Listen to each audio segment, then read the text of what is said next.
On today's show, let's talk about the worst loss of the Cavs season. You are Locked On Cavs, your daily Cleveland Cavaliers podcast.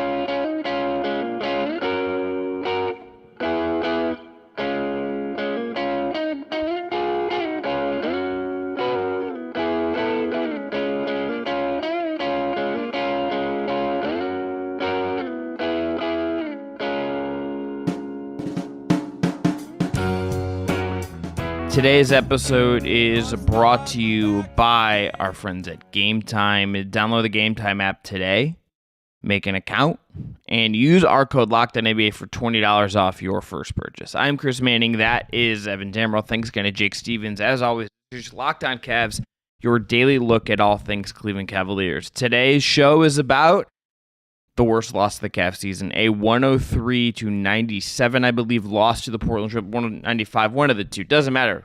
Crappy loss against a bad team. And Evan, Cleveland, the mood after the game and the limited availability with athletes was telling, but I think to start with the performance, this was a sloppy performance, not sharp at all. Even when they were up by double digits, it wasn't locked in. It wasn't tight. It was they messed around, blew a big lead twice, and lost to a team that, frankly, they're better than. This was a Boo Birds game from the fans. This is just a straight-up, flat-out bad loss, and in fact, if you spit it otherwise, you're full of it. Yeah, you're definitely full of it. Put it more lightly, I think the Cavs messed around and they found out in this game.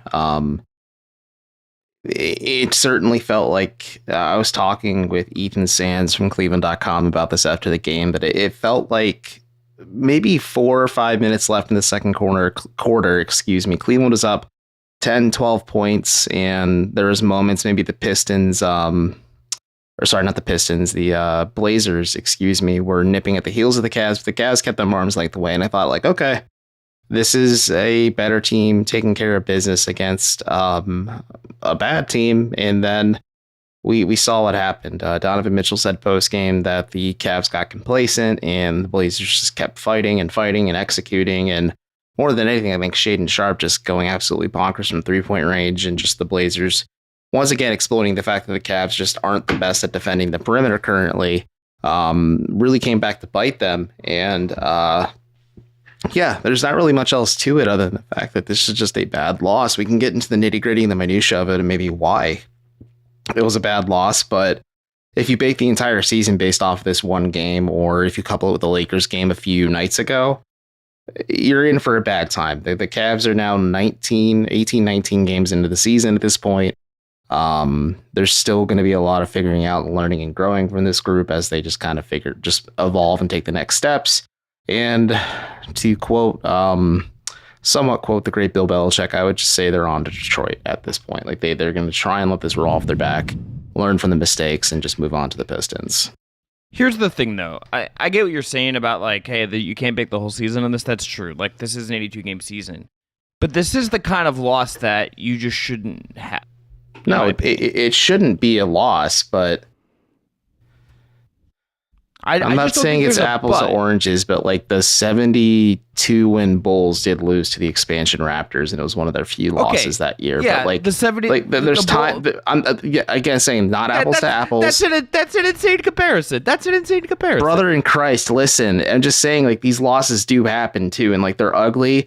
And hopefully you think, if you're the Cavs, like this is a bit of a quote unquote wake up call. But I would rather say that the loss to Miami the day before Thanksgiving was much more humiliating than this one. But yeah, like there's a lot of just stuff that the Cavs abandoned in this game. And I think that's just the frustrating thing. And you hope, at least internally, that this is a turning point for them, because they can't seem to get out of their own way sometimes. Here's the thing. Yeah, I think this is just straight up a worse loss than the Heat loss, because that loss, it's like, okay, you played the night before, you just beat a really good Philly team, you're a little fatigued, schedule loss, okay? That happens. This is a game where you led by double digits at 2 different points to a team that had 5 wins coming into the night that isn't good, that you just beat while being less healthy. And then you ended up losing by 8. You ended up trailing by double digits. You have Matisse Thybulle out here hitting off the dribble, pull up 3-pointers on you in the corner. Like, Malcolm Brogdon's attacking you. Shaedon Sharpe's just cooking you. Like, this is one of those losses that it's just it's embarrassing. Like there's some stats you can look at that Portland didn't even play well, and yet you played so much worse that you lost. This was like a team that wasn't focused, that doesn't have the excuse of, hey, we played the night before and traveled and we're tired. Like, they just kind of showed up and tell you something about yourself when you play like this. To me, like, this is one of those games. Donovan Mitchell talked about this postgame. He said, like, I expect the guys to wake up, and, like, this is a wake-up call, and you take this, and this is a Rubicon. Like, this is, like, you cross this Rubicon, and you come out the other side, and you figure things out. But this is just one of those losses when you look at it, and you look at how they played, and you look at everything that went into it, it's not really excusable. And if, like, people should feel validated than booing. I think if you want, I've gotten, Evan, at least 3 texts so far, and I don't have my texts up now. I will look after the show. I've gotten 3 texts from people that I'm friends with who are passionate fans of this team who are like, should they just fire JB now? Can we get Becky Hammon? Can we get ex-coach? Like, I understand that's reactionary, but this is that, like, Evan, this is just a bad loss. I have a feeling we have a mutual friend who texted both of us the same question, but I too have gotten those questions, and I said, yeah, this is a bad loss, and I think you and I were talking about this before the show got rolling, because I have it in the notes, like, the JB got outcoached by Chauncey Billups in this game, like, flat out just outcoached by Chauncey Billups, and I was saying heading into this game, Chauncey's one of the worst coaches in basketball, so there's something that's got to give there, but this is where I just say, like, you can't bake it, but, like, going forward, like, Brian Windhorst has said it, and I think, like, you have to be objectively blind or paid by the team not to say that, like, yeah, JB is on some precarious footing heading into the season. Like, if things aren't great 20 plus games into the season,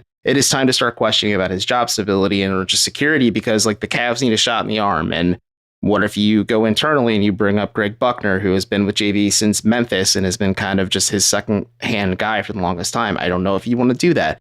Do you look at Dave Yeager? Possibly. Do you look at Luke Walton? Possibly. Or do you just clean house, or you bring in, like, an outside hire like Mike Budenholzer or something, just to kind of, like, right the ship and maybe give them some type of offensive identity, similar to maybe what the Hawks did with Quinn Snyder last season. And that could be the jolt or maybe the shock the Cavs need. But I'm just of the mentality of, like, listen, the Cavs have had some pretty ugly losses. They're a game above 500. It's a disappointing start to the season, without a doubt in my mind.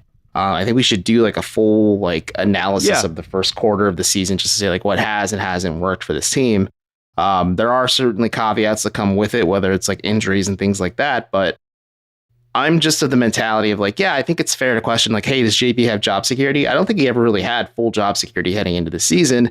And a loss like this can certainly be held against him if, like, the Cavs suffer another ugly loss, like, God willing, the Pistons on Saturday, or let's say they get destroyed, or not destroyed, but they lose to the Magic in a pretty spectacular fashion on Tuesday at home again, or they lose to Miami a second time and not too long of a stretch. Like, these next few games, it's going to be a game by game basis, I'd say, for, like, Bickerstaff's job security, because Jason Lord of the Athletic and other people have said at this point, like, Dan Gilbert is more involved with the organization now, and Dan is not known as a guy who's been patient. He'd rather see results right away rather than trusting the process. So I don't know. I think it's fair to ask that question. I think it's fair to wonder, like, is he going to lose the locker room if the Cavs let this keep going and maybe they lose a season that does have the potential to be something special, just based on the offseason moves they made and the fact that they have Darius Garland, Evan Mobley, and Donovan freaking Mitchell on their roster. Like, I think all this stuff is fair to question, but, and again, like, him getting out coached by Chauncey Billups, like, that's a pretty strong demerit against Bickerstaff. And this is a guy, at least on my side of things, where I'm like, I think JB has earned the benefit of the doubt. And some of these games are like he's out coached some opponents, whether it's Mike Malone in Denver, or he did some really good stuff against Darvin Ham and the Lakers. And, like, there's moments in this game, in these games, you're just like, yeah, he has good moments. And then there's just others where, like, the Cavs just can't get out of their own way. And I can't quite figure out what the full issue is. Maybe it is coaching, maybe it's health, maybe it's the depth not being as cohesive as maybe many had hoped to start the season like it was last year. But I don't know. And I think that's where you and I kind of have to go in and do, like, a full body or cavity search to figure out, like, okay, this is what's working, that's what isn't working. But to your point, like, yeah, those texts only popped up on my phone too, of, like, does JB have job security going forward? Should he be fired? And I said, I think my reply most commonly was, I don't know. Like, I don't know. Like, I can't say yes or no right now, and I'm just going to take it on a game by game basis, I think.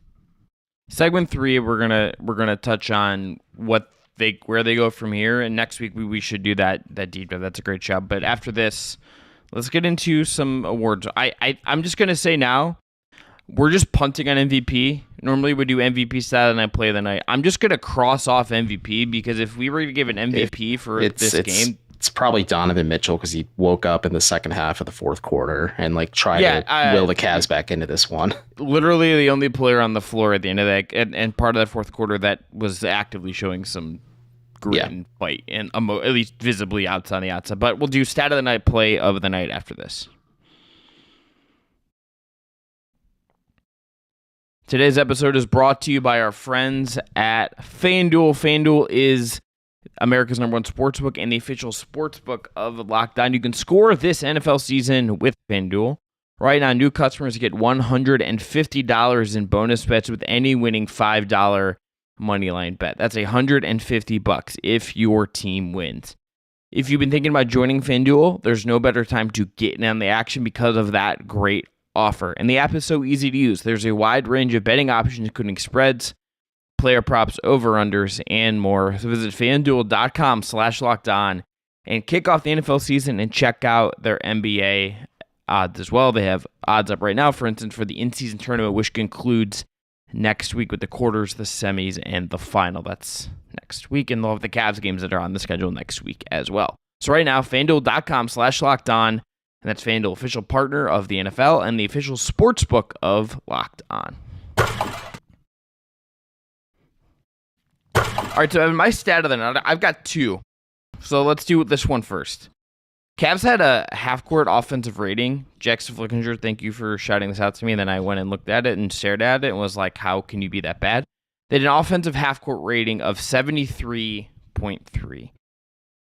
For context on the number, what does that mean, you may ask? That's just straight up inept. That is horrendous. That is bad by any stretch of the imagination. Cleveland for the year in the half court is at 95.3, which also isn't good. Okay, that's 20th in the league. Last year they were 10th in the league. So there's that's 4.5 points per 100 possessions they've lost in half court offense, despite adding Max Strus and George Niang. There's something weird going on there, and it's not all injuries. But the fact that they were down at 70 against a team that came in with like a respectable defense, but not a great defense, like what happened? Like there's you could look at the rim, you could look at the way they attacked, you could look at just the overall quality of play ultimately. But to post that for the number on your half court offensive rating to show up like that tells such a story about how absolutely inept they were as an offensive team in this game. It's hard to put a pinpoint on what happened. The Cavs, I think part of it is Darius Garland was really careless at the basketball and was pretty inefficient from the floor, 2 of 8 from 3-point range. The fact that the Cavs throw of the game was a technical foul free throw taken by Jared Allen, certainly says a lot.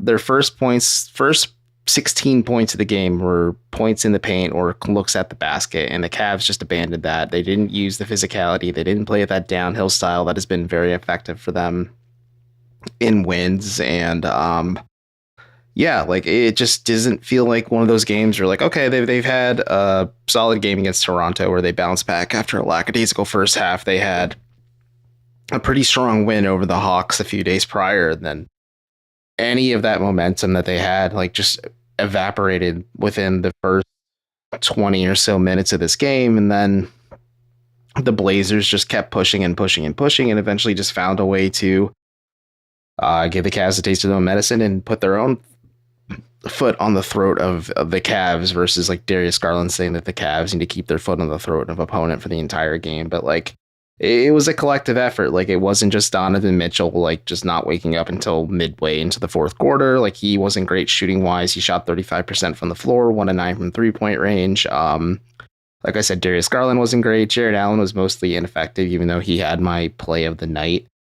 Tonight, Evan Mobley certainly showed up, but it felt like empty 28 and 3 with 0 blocks from him. And then Max Strus was not getting his shots to fall. He was 3 assists. He fouled out of this game actually. And then the bench unit just got outworked and the Cavs only went 8 deep in this game. Like, there's just a lot of things you can point at, but I think a lot of it does have to go with the Cavs just abandoned what worked for them, and they started getting a little too cute with it. And like I said, they messed around and they found out pretty quick, and they found out in a pretty embarrassing way. Other stat of the night I have that I think tells a story, and we'll go to yours. Portland had I already shared mine. Yeah, sorry. Yeah, my bad. I was looking up. I did a quick Google of like coaching, like who all interviewed for coaching hires last summer. And there's just some funny names in there, and also just some names available. I digress. Portland in this game had a turnover percentage in the bottom 1%. Okay, so they turned the ball over at a higher percentage than the Cavs did. They took better advantage of the Cavs' turnovers. The fact that they turned the ball over at the clip they did at a bottom 1 rate, and you still lose against a team that came in with one of the worst offenses in the league, is just like, that's baffling. That is like, typically a team turn the ball over a lot and is sloppy like Portland was. Even if you are sloppy, if they are that much sloppier than you, you can make it work. And the Cavs didn't, and that just also doesn't compute. Like, none of this like computes. Like, it's just so weird. So weird. It's so, speaking of Jackson Flickinger, editing his story, like looking at it for Down Euclid, he wrote it like this: something was broken last spring that hasn't been put back together. That fix hasn't walked through the door nearly through a quarter of the season. And I think that's the best way to put it. Like, the Cavs were exposed and kind of bullied and broken physically and mentally against New York. You would hope that George Niang and Max Strus would kind of alleviate some of the concerns along with like internal development and growth, Garland, Mobley, and Allen, and none of it has really clicked. Like, I don't know precisely what's holding it back, but like the solution hasn't materialized either. Yeah, there's something just off here. All right, play of the night. I'm just going to Evan Mobley second quarter. Evan Mobley had a very efficient offensive game in this game. Maybe the bright spot of the team. 9 of 14 from the field, 20 points, 8 boards. Did take another 3 at the top of the key. Opened up the game with a good assist to Jared Allen in that kind of growing connection. If there's a positive, that connection can be one of them as they turn things around perhaps. But he had a drive in the second corner. He ended with a nice dribble through traffic, hit Niang with a pass to set up a nice 3. It was just good Evan Mobley control with his handle in transition. Part of a good all-over offensive game for him. But, ultimately does that outweigh... Like I said, it felt a little empty. You have an offensive game for Evan Mobley. Like, yeah, the counting stats are there, but like the Cavs got whacked by the Blazers in the second half. Like, kept them arm's length away. They were up 6 points at halftime, or outscored by 5, and then outscored by in the third quarter, outscored by 9 in the fourth quarter. And like, I think Mobley was effective. I think he did have some big plays. My play of the night was Jared Allen getting the slam dunk off of a Darius Garland miss, and like just seeing like that, like for a brief moment gave the Cavs like a bit of a spark, and then Max Strus fouled out on the following possession, I believe. So it was all for naught. But either way, like, yeah, like if you're looking at counting stats, like Mobley had a good night, but like it doesn't really matter too much when like you do get embarrassed. Like, for context, like Duop Reith is a two-way guy for the Blazers. He's 27 years old, but he's technically a rookie. Outplayed Mobley in this game quite a bit. 4 or 5 from the floor, 3 or 4 from three-point range, 13 points, 2 assists, 2 rebounds, a steal, and a block in this one. So like, I think that's more meaningful big man minutes in a much smaller stretch compared to what the Mobley gave the Cavs tonight. I mean, I said this at the top just to ask you, worst loss of the season, true or false? Oh, true. Absolutely. Like, okay. You could see Bickerstaff's anger was palpable when he spoke to the media for all of 2 minutes and 5 seconds. You could tell like the players were clearly frustrated in the locker room. I think it's certainly telling that the majority of the locker room was empty by the time media was in there, because like everyone just wanted to dip out because they didn't want to talk about this game. And you hope they can let this roll off their backs, but like, kind of carry the frustration and maybe take it out on the Pistons to be at least like the bite of pickled ginger when you're enjoying sushi to cleanse your palate. But other than that, like, yeah, unless something insane happens Saturday, this is the worst loss of the season for the time. They lose to the Pistons on Saturday, and the Pistons win their first game since October. They went winless in November, and the Cavs make them feel better. If that happens, it's the Bogdanovich return game, man. Yeah. I mean, if the Cavs are the bomb to fix the Pistons, that would be bad. All right, after this, yeah, that'd be suboptimal. We'll talk about that game and where the Cavs go from here up next. Today's episode is brought to you by Gametime, which is the best way to find last-minute deals on tickets to your next big event. Gametime is the fast and easy way to buy tickets for all the sports, music, comedy, and theater events near you. They have killer last-minute deals, all-in prices, views from your seat, and their best price guarantee. They take the guesswork out of buying tickets. I love the last-minute deals you can get on Gametime. I used it when I was in New York over the summer. People have heard this before when I went to Aces Liberty, and I have some events coming up here in Cleveland that I have my eye on Gametime.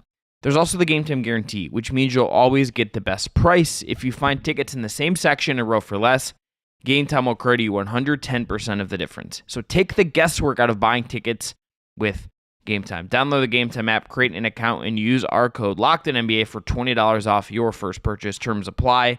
Create that account, redeem code LOCKEDONNBA for $20 off. Last minute tickets, lowest price guaranteed. That is Game.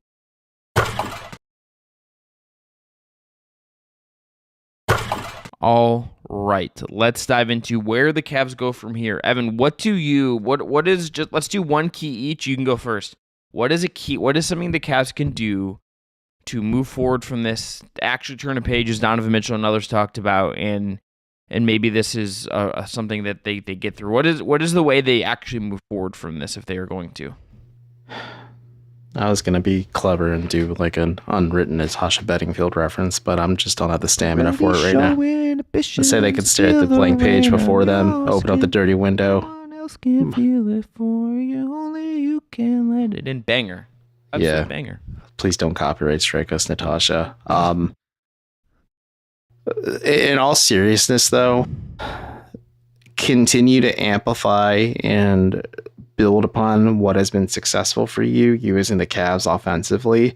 And that is continuously applying downhill pressure to opponents and just drawing contact and getting to the free throw line and, doing the inside out approach when it comes to your offensive attack instead of shooting 3-pointers or getting shot clock violations or, again, like getting very little free throw attempt. I think the Cavs have really found a way to kill teams by using their physicality to get to the line. And I think Mobley making them in a much more reliable clip, and Garland and Mitchell, for the better part, being very consistent at the line as well, has been really helpful for the Cavs this season. And I think that's something that they need to continuously do just going forward. Like, it has been a recipe for success. And I know like maybe the Cavs want to try different things. And we talked about this like somewhat tongue in cheek, just because the Pistons and Blazers are both such bad teams that maybe the Cavs do have the added luxury of trying some different things out there on the floor. But I think you should just kind of keep working on what's working. And then that lead that's so wide enough that maybe you can start experimenting and trying new things, versus like the Cavs, again, had like a 3 or 4 point lead heading into the second quarter, stretched it out a bit, and then watched it get narrow again, and then they watched it evaporate in the second half. So that's just what they can do on the court. And off the court, like, again, break down the film of clearly a lot of things that didn't work in this game, but don't let it like give you that reservation or trepidations. And I don't know, like, I sometimes sit back and wonder, like, did that Knicks series do more damage than we care to admit? And it's still lingering with a good portion of this team right now. I think the key for me is you just probably got to shellac on Saturday. Like, it's nothing as sad as it sounds, a team who has not won a single game in November, 2 games on the year they have won total. If the Cavs don't go in there and shellac them in their own house, I think you could. A win definitely calms the nerves, but if the Cavs come out and just like flat out dominate the Pistons wire to wire and just like let out all their frustrations that they may have on Detroit, you probably feel a little bit better heading into just the remainder of your weekend before the Browns maybe ruin it for you. Here's the thing. We are going to learn something on Saturday about this Cavs team. I wholeheartedly believe that. This is I do one of too, those games. which it's so weird to say, though, because they're playing the Pistons. And we're going to learn something about this Cavs team against the Pistons. So here's my point. A team that has Jaden Ivey as their 11th man, the Detroit Pistons. So here's the point. If this is truly a turning point, you show up on Saturday and you roll. You take care of business. You play with a lot of effort. You're flying over. You're locked in. And you cruise and you start turning the page and you gear up for what is going to be a tough stretch coming up here. Orlando, Miami, Boston, twice in Boston, right? All these tough games are coming. If you show up Saturday and you're a little flat and it's off and maybe you it's not a lose good tone setter for the or next... it's too close, that tells me a little something about where this group is at and that there will be some red flags. I think Saturday is a really pivotal game for what we understand about this Cavs team, which is, as you said, it's a crazy thing to say about playing the worst team in basketball right now on a random Saturday in December. But that's where this Cavs season's ended up after this loss. It just has. Yeah, that is. It's just, again, the more you think about it or the more you say it out loud, the crazier it is. But it does make sense. And I'll ask you this, because like if the Cavs come out flat or they don't, let's say they lose, I would say like this team's all talk, man. And like that goes back to my point where like, again, a 51 win regular season doesn't mean jack, especially now when you're getting pumped by the Portland Trail Blazers and the Detroit Pistons 2 games in a row. Like the Cavs could like struggle. Let's say they struggle. JB maintains job security through the year and like it ends up being the same result. Like right now, like they added new faces to the rotation, but this team feels very samey to what we saw against the Knicks. Like when the pressure is on, this team sometimes more or less crumbles. Like they didn't against the Hawks, which was encouraging, but then like they're playing a really bad team and things got tight and the Cavs just folded to the Blazers.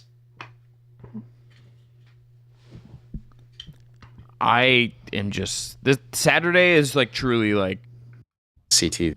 It's must-see TV, and I don't know if I would have thought that going in. Call your parents, tell them you love them, but you put your phone on D&D. You're either going to get your heart broken or have the best time of your life.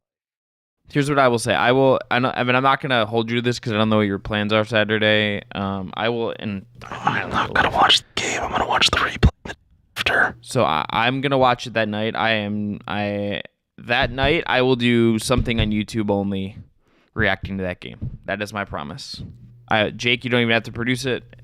I will just vibe, throw it up on YouTube, give you some reaction, and then we'll talk about it more on Monday. But I will be watching that Saturday, and I will do some kind of YouTube reaction to that game. And I honestly, that's wild that I'm about to do that, considering I would have thought this is just one of those games. Even 3 days ago, Evan, I thought that was a game. I would watch it, and we talk about it a little bit on Monday, but it's like, they played the Pistons, they beat them. Now it's like, okay, what? There's something to learn there, which is nuts. Again, weird times. Before we head out, I will say I did name myself MVP for this game before it got much worse, just because I was excited to watch the Blazers play, and I did mention Shaden Sharp in this game. Scoot, not a factor. Looked okay, passing the ball at least. But I remember when the in-arena announcer said Scoot Henderson made a 3-pointer. I'm like, no, he did not. And I checked, and it was Shaden Sharp who actually made it. Whatever. But, crazy stuff, because I was pretty certain going into this game that the Cavs are going to rock the Blazers, beat the Pistons, and be on a nice 4-game winning streak heading into a pretty tough, at least on paper, matchup against the Magic next week at home. All right, I will talk to you after Saturday night's game. Evan will be back on Monday. Thanks again to Jake Stevens. As always, have a great Friday, everyone. Be well. Enjoy the weekend. Probably better than the Cavs, so. Unless they win by like 30 on Saturday, then maybe they'll be feeling better. Well, but no, Friday morning, they can't play the Pistons until Saturday, so Friday they got to stew on it. So don't let it bug you too much, guys. Yeah, but maybe there's some needed motivation, you know? I mean, I'm more of a stoic and like you kind of just got to let things be, but maybe this is time to get a little pissed off. We'll see. Talk to you Saturday after Cavs Pistons. Enjoy the hoops, everyone, or at least like don't hate watch them as much as you might be inclined to.